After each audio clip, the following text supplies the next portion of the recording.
جتنی فطرتیں بنائی ہیں اس فطرت کی تکمیل کے لیے اللہ تعالیٰ نے آسان تر راستہ بھی نکالا ہے، حلال راستہ نکالا ہے، جائز راستہ اس کے لیے نکالا ہے۔ اور اس راستے سے اگر اس جذبے کی، اس حیثیت کی اور اس صفت کی تکمیل نہ کی جائے، اس کی پیاس نہ بجھائی جائے، تو وہ پھر ناجائز میں داخل ہو جاتا ہے، حلال نہیں ہوتا۔ انہی جذبات میں سے ایک انسان کی نفسانی جذبات ہے، نفسانی خواہشات ہے۔ اس کی تکمیل کے لیے بھی شریعت نے ایک بہترین اور آسان ترین راستہ نکالا ہے۔ اور رب تعالیٰ نے چونکہ نفسانی خواہشات پر قابو پانا انسانوں کے لیے مشکل بھی ہو جاتا ہے، جب اس کے لیے صحیح انداز میں، صحیح طریقے سے اس کے لیے حل نہیں نکالا جاتا، تو اس مشکلات کی وجہ سے اللہ تعالیٰ نے اس کے لیے اس کی تکمیل کا راستہ انتہائی آسان کر دیا ہے، اور وہ ہے نکاح کا راستہ۔ یہ جائز راستہ ہے نفسانی خواہشات کی تکمیل کا۔ اگر نکاح کے راستے سے کو چھوڑ دیا جائے تو پھر بربادی ہی بربادی ہوتی ہے، فتنہ ہی فتنہ ہوتا ہے، اور انسان وہ شارع جو شریعت کا روڈ اور راستہ ہے اس سے اتر جاتا ہے۔ یہ راستہ اللہ تعالیٰ نے انسانوں کے لیے انتہائی آسان کر دیا ہے۔ شاید کوئی دوسرا مسئلہ ہو شریعت میں ایسا جو اس قدر آسان ہو، جس طرح اللہ تعالیٰ نے نکاح کا معاملہ، ازدواجی زندگی کا تعلق آسان کیا ہے، اس طرح کا اور کوئی ایسا مسئلہ شاید ہی ہو جو اتنا آسان ہو۔ جنجال میں لوگوں کو نہیں ڈالا، پریشانیوں میں نہیں ڈالا، اور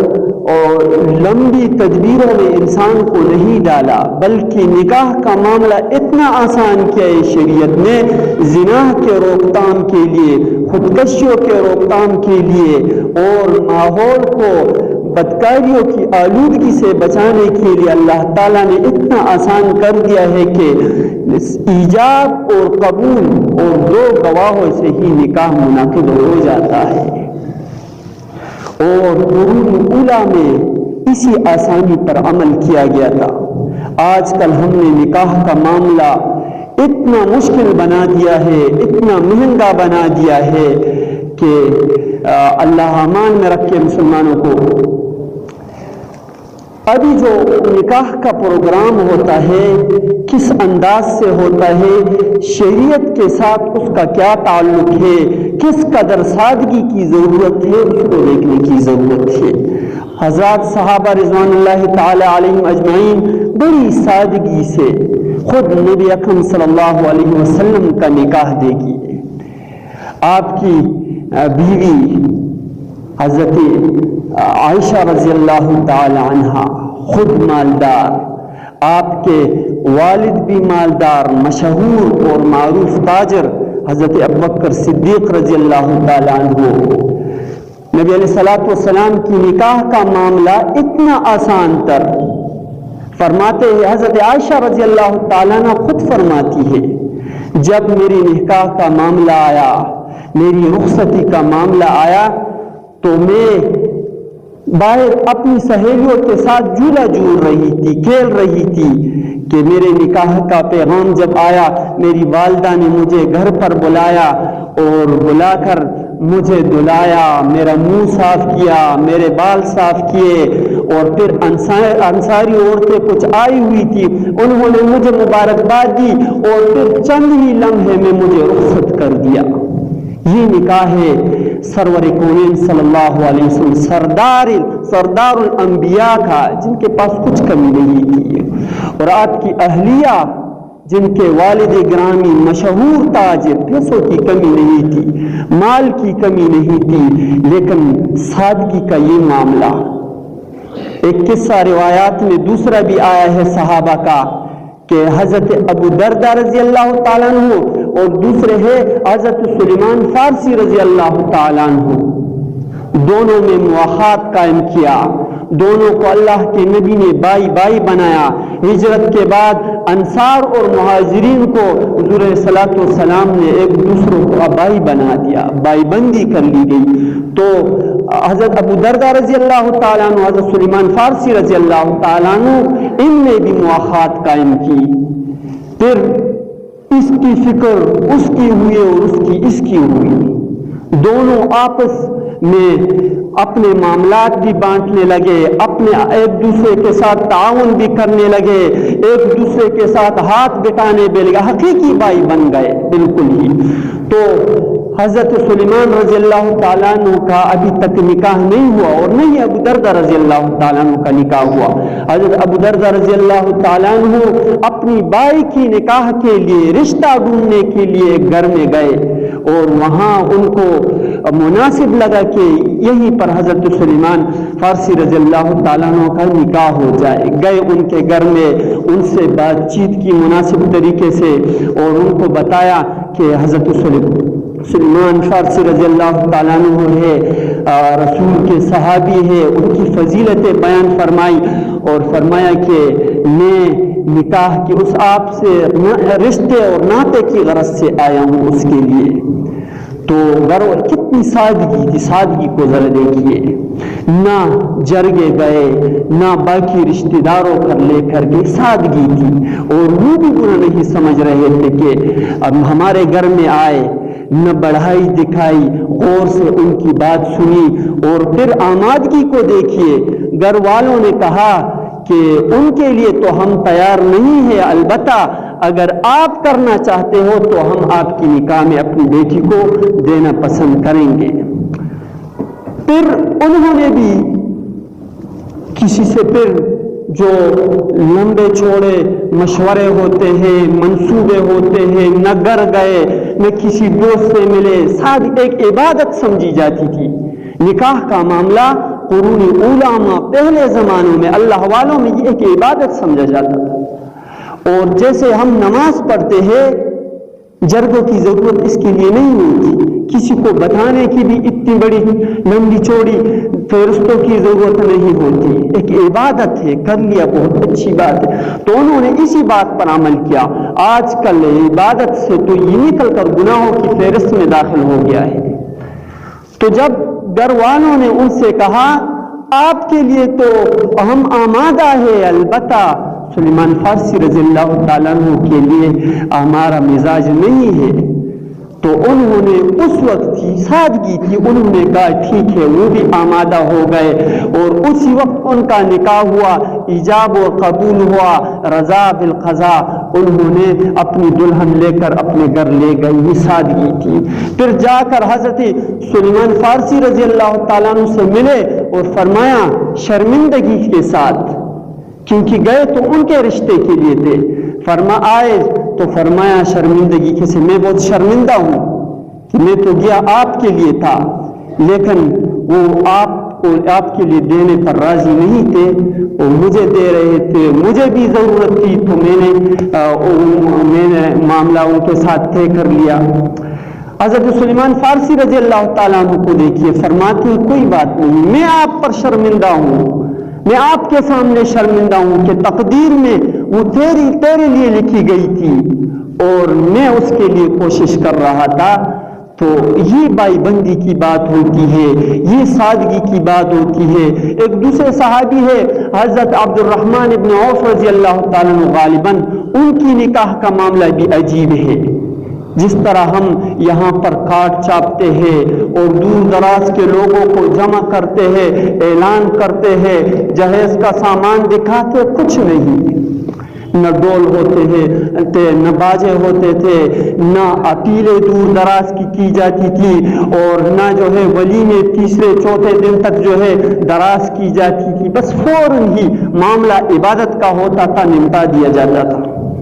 حضرت عبد الرحمن ابن عوف رضی اللہ تعالیٰ عنہ کے بارے میں آتا ہے کہ آئے کافی دنوں کے بعد حضور علیہ الصلوۃ والسلام سے ملے، تو کپڑوں پر یا کہیں پر ان پر پیلا رنگ لگا ہوا تھا۔ شادی کے موقع پر انہوں نے شادی کی تھی، نکاح ہوا تھا، رخصتی بھی ہوئی تھی، لیکن حضور علیہ الصلوۃ والسلام کو ان کا پتہ نہیں تھا۔ سب سے زیادہ اعتماد اور جن کو وہ اپنا امیر اور فرمان روا سمجھتے تھے وہ حضور صلی والسلام کی ذات ہی تھی، لیکن سادگی اتنی تھی کہ ان کو بھی خبر نہیں دی اپنی شادی کی۔ فرمایا حضور صلی والسلام نے ان سے کہ یہ رنگ کہاں سے پیلا رنگ؟ تو انہوں نے فرمایا کہ میرا نکاح ہوا ہے، میری شادی ہوئی ہے۔ حضور صلی والسلام نے برکت کی دعا دی ان کے لیے اور ناراضگی کا اظہار نہیں کیا کہ مجھے کیوں نہیں بتایا، فلاں کو کیوں نہیں بتایا، دعوت ہی کیوں نہیں دی۔ تو یہ سادگی تھا۔ آج ہم اپنے معاشرے کو دیکھ لیں تو معاملہ بالکل برعکس۔ نکاح جو ایک عبادت کی چیز تھی، معاملہ تھا، اس کو ہم نے اتنا مہنگا کر لیا کہ زنا عام ہو گیا ہے، خودکشیاں عام ہو گئی ہے، بے چینی اور فتنہ اور فساد عام ہو گیا ہے، گھر گھر فتنہ ہے۔ ضرورت اس بات کی ہے کہ ہم اسی دور کی طرف آ جائیں۔ گھر میں لڑکیاں بوڑھی ہوتی ہے، بچے بوڑھے ہو رہے ہیں، لیکن ہم محض اس وجہ سے کہ جہیز نہیں ہے، محض اس وجہ سے کہ لوگ کیا کہیں گے، ناک کٹ جائے گی، تو یہ معاشرے کا ناسور پھیلا ہوا ہے ہر جگہ پر، جس میں گھر گھر میں آگ لگائی ہوئی ہے۔ ضرورت اس بات کی ہے کہ ہم سادگی کے ساتھ مسجد آج کل جو اعلان ہوتا ہے نکاح کے دوران اور دوسروں کو بلایا جاتا ہے، بہتر طریقہ ہے، کھلے عام ہو، مسجد میں ہو، طریقہ ہی یہی ہے۔ نکاح کا جو انعقاد ہوتا ہے وہ مسجد کے ماحول میں ہو، برکت ہوتی ہے، اور جو موجود ہو ان کو ہی بتا دیا جائے سب کے سامنے۔ معاملہ اتنا آسان تھا کہ اگر دو گواہ ہوتے اور میاں بیوی ہوتے، ایجاب اور قبول سے ہی معاملہ نمٹ جاتا، یا ان کے وکلاء ہوتے معاملہ نمٹ جاتا، اور کسی کی ضرورت ہی نہیں تھی۔ لیکن ہو سکتا ہے پھر فساد برپا ہو اور پھر لڑکے کو یہ اعتماد ہو کہ کسی کو پتہ ہی نہیں ہے میں نے نکاح کر لیا ہے، کل وہ طلاق دے دے، شیطانی ہو دل کی تو، یا کسی وجہ سے اس پر اپنا غضب اور غصہ نکالنا چاہ رہے ہو، کل کسی اور یہ ذہن میں ہو کہ کسی کو تو پتہ نہیں ہے کہ اس نے نکاح کیا ہے یا نہیں، تو میں طلاق دے دوں گا، لڑکی بھی کنواری سمجھی جائے گی اور مجھے بھی یہی نہیں سمجھا جائے گا کہ یہ شادی شدہ ہے، تو فوراً ہی وہ ناطے اور رشتے کی جو کڑی ہے وہ بالکل ختم کر لیتے۔ اس لیے بہتر طریقہ یہ ہے کہ آ کر مسجد میں علن اعلان سب کے سامنے روبرو سب کو رکھ کر نکاح کا معاملہ طے کیا جائے، تاکہ اس فساد کی جڑ بھی ختم ہو جائے۔ باقی جو کارڈ وغیرہ چھاپنے ہیں، دور دراز سے لوگوں کو بلانا اور اس بات کے لیے انتظار کرنا کہ جہیز تیار کریں گے اور لاکھوں اور کروڑوں کے، یہ مسلمانوں کے لیے ان کے دین کا راستہ بلکہ اپنے اطمینان کا راستہ ہی بند کرنا ہے۔ جہیز کیا چیز ہوتی ہے؟ یہ سب سے بڑا بگاڑ ہے ہمارے معاشرے کا اور فساد ہے کہ ہم نے جہیز کو ایک پہاڑ بنا دیا ہے۔ جہاز العروس، اس کی شرعی حیثیت دیکھنی چاہیے۔ جہاز العروس سے ہے، مطلب اس کا یہ ہے کہ دلہن کو تیار کرنا، اور دلہن کی تیاری لازمی نہیں ہے کہ آپ اس کے لیے اس کا پورا گھر بر کر دے دو، لازمی نہیں ہے کہ مرتے دم کے لیے اس کے لیے سامان آپ مہیا کر دو، اس کو تیار کر دو۔ جس طرح حضرت عائشہ رضی اللہ تعالیٰ عنہ کو تیار کیا ان کے گھر والوں نے سادگی کے ساتھ جو میسر ہو۔ اس کی شرعی حیثیت یہ ہے جہیز کی کہ اپنی استطاعت کے مطابق اگر آپ کوئی چیز دے تو جائز ہے، اللہ تعالیٰ نے استطاعت دی ہے، دے دو، خوشی سے رضامندی سے اس کو لڑکی کو مالک بنا دو، لیکن اگر نہ دو تو ناجائز نہیں ہے، حرام نہیں ہے، آپ گناہگار نہیں ہو رہے۔ جب اس حدود سے نکل جاتا ہے انسان کہ مختلف شرائط لگا دیے جاتے ہیں، مطالبے ہوتے ہیں، اور کچھ شروط طے کیے جاتے ہیں، اپنی حیثیت سے بڑھ کر دیا جاتا ہے، اور لڑکے والے بھی آگے سے شرائط لگا لیتے ہیں کہ اتنا اتنا دو گے، تو پھر یہ آ کر یہ جہیز جائز کی فہرست سے بھی نکل جاتا ہے، ناجائز میں داخل ہو جاتا ہے۔ اور حقیقت اس کی یہ ہے کہ یہ مسلمانوں کا رسم نہیں تھا، یہ تو ہندوؤں سے ہمارے پاس آیا ہے۔ ابھی لڑکیاں بوڑھی ہو رہی ہے اور گھر میں اس لیے بیٹھی ہوئی ہے، سب سے بنیادی وجہ جہیز نہیں ہے۔ والد تھکا ماندہ غربت کی حالت میں کبھی ادھر پھر رہا ہے کبھی ادھر پھر رہا ہے جہیز تیار کرنے کے لیے، اور ظالم لڑکے والے اس انتظار میں ہے کہ ہمارا گھر بھرا جائے گا، اور جہیز کے لیے وہ انتظار کر رہے ہیں۔ اسی حالت میں لڑکے کی عمر بھی برباد ہو رہی ہے اور لڑکی بھی اپنی عمر سے نکل رہی ہے۔ یہ جب مطالبے ہوتے ہیں اور شرائط لگائی جاتی ہے اور نکاح کو مہنگا سے مہنگا کیا جاتا ہے، تو اس سے برکت ہی اٹھ جاتی ہے، یہ جواز سے نکل کر ناجائز حدود میں داخل ہو جاتی ہے۔ حضور علیہ الصلوۃ والسلام نے فرمایا کہ بہترین نکاح وہ ہے جس میں خرچہ سب سے زیادہ کم سے کم خرچہ جس میں ہو۔ اور ہندوؤں سے ہم میں یہ اس وجہ سے آیا کہ وہ لوگ میراث نہیں دیتے، ہماری شریعت میں سب کے لیے میراث مقرر کیا ہوا ہے، لڑکیوں کا اپنا حصہ ہے، لڑکوں کا اپنا حصہ ہے، قریبی رشتہ داروں کا اپنا حصہ ہے، ان کو یہ حصہ دینا آپ پر لازم اور ضروری ہے۔ لیکن بدبختی یہ کہ جو چیز ہم پر فرض ہے ہم نہیں دیتے، بہت کم لوگ ہم میں ہے جو اپنے بہنوں کا حصہ میراث میں دیتے ہیں، اور بہت کم والدین ایسے ہیں جو شریعت کی روح سے میراث تقسیم کرتے، اپنے بیٹوں کو الگ کرتے ہیں، اپنی بیٹیوں کے لیے الگ کرتے ہیں،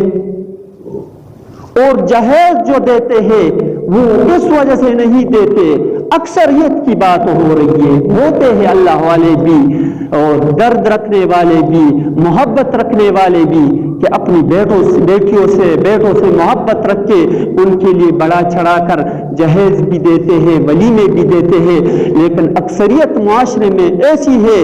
جو صرف ناک بچانے کے لیے، اور یہی کہا جاتا ہے جن سے آپ سنو کہ یہ کیوں اتنے بڑے منصوبے بنائے جا رہے ہیں، تو کہتے ہیں کہ لوگ کیا سمجھیں گے۔ ان لوگوں کی سمجھنے کی وجہ سے اگرچہ دل پر وہ پتھر باندھے ہوئے ہیں،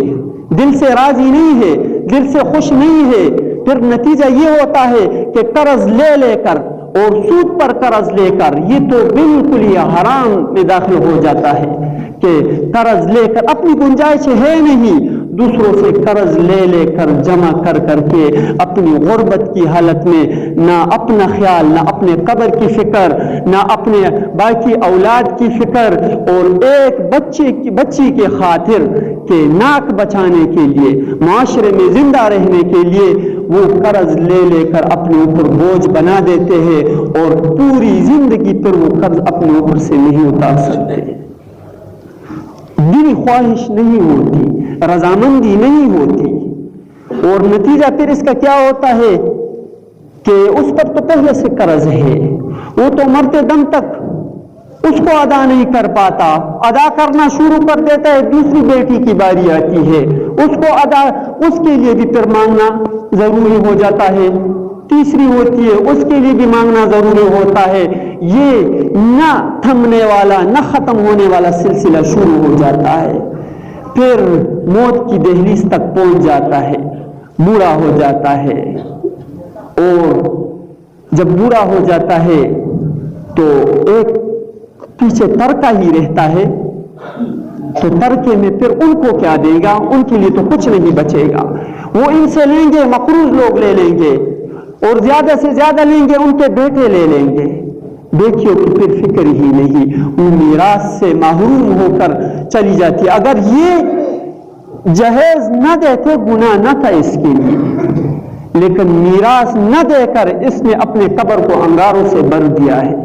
یہ اللہ تعالیٰ کو کیا حکم ہے؟ جائز طریقے ہم نے چھوڑ دیے، ناجائز طریقے اپنا لیے، اور فتنہ اور فساد اتنا زیادہ ہو گیا ہے کہ نفسانی خواہش اس کی پوری کرنے کا جو وقت اللہ تعالیٰ نے قدرت میں رکھا ہے، انسانی زندگی میں رکھا ہے، وہ اس وقت پورا نہیں ہوتا۔ جب اس کا وقت گزرتا جاتا ہے تو فتنہ ہی پھیلتا ہے، بدکاری عام ہوتی ہے، خودکشیاں عام ہوتی ہے، بے چینی اور بے اطمینانی گھر گھر میں عام ہوتی ہے۔ اس لیے حضور علیہ الصلوۃ والسلام نے فرمایا، یا معشر الشباب، اے نوجوانوں، من استطاع منکم الباء، جو تم میں سے شادی کی طاقت رکھے، استطاعت رکھے، فلیتزوج، تو جلدی کرے نکاح میں۔ دوسری روایت میں ہے حضور علیہ الصلوۃ والسلام نے حضرت علی رضی اللہ تعالیٰ عنہ سے فرمایا کہ 3 چیزوں میں دیر نہ کرو۔ ایک، جنازہ جب سامنے رکھا ہو تو فوراً پڑھا دیا کرو،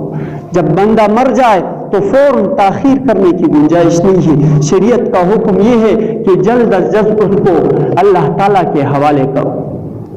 اور دوسرا، جب نماز کھڑی ہو جائے دیر نہیں لگاؤ، کام کو چھوڑو، اللہ تعالیٰ کی طرف متوجہ ہو جاؤ۔ تیسرا، جب لڑکے یا لڑکی کے لیے مناسب رشتہ آ جائے تو اس میں دیر نہ کرو۔ اور پھر معیار بھی بتا دیا، تنکح المرأة لأربع، لمالها ولحسبها ولجمالها ولدینها فاظفر بذات الدین۔ عورت سے نکاح کیا جاتا ہے 4 وجوہات کی وجہ سے۔ ایک، مال کی وجہ سے، ولحسبها، حسب اور نسب کی وجہ سے، ذات کی وجہ سے، قومیت کی وجہ سے، ولمالها، ولجمالها، اس کی خوبصورتی کی وجہ سے، خوبصورت ہے یعنی، ولدینہا، اور چوتھی چیز ہے وہ دینداری کو دیکھا جاتا ہے۔ حضور علیہ الصلوۃ والسلام نے فرمایا، فاظفر بذات الدین، آپ اختیار کرو دینداری کو اور جلد سے جلد اس کام کو نمٹاؤ۔ فتنے سے بچنے کے لیے یہ آپ کے پاس امانت ہے، بیٹا اور بیٹی، اور یاد رکھ لو اگر وہ اس حد تک پہنچے کہ ان کو رشتہ کرایا جائے اور مناسب رشتہ بھی مل رہا ہے، آپ نے نہیں کیا محض اس وجہ سے کہ جہیز مکمل ہو جائے، محض اس وجہ سے کہ بے بنیاد شرائط پورے کیے جائے، غیر شرعی اصولوں کو پورا کیا جائے، تو یاد رکھو اگر وہ ناشائستہ حرکات میں مبتلا ہوں گے، بدکاریوں میں مبتلا ہوں گے، غلط کاموں میں مبتلا ہوں گے، جہاں وہ گناہ میں ملوث ہوں گے وہاں آپ بھی اس کے گناہ میں برابر کے شریک ہیں۔ النکاح من سنتی، نکاح میری سنت ہے، حضور علیہ الصلوۃ والسلام نے فرمایا، فمن رغب عن سنتی فلیس منی،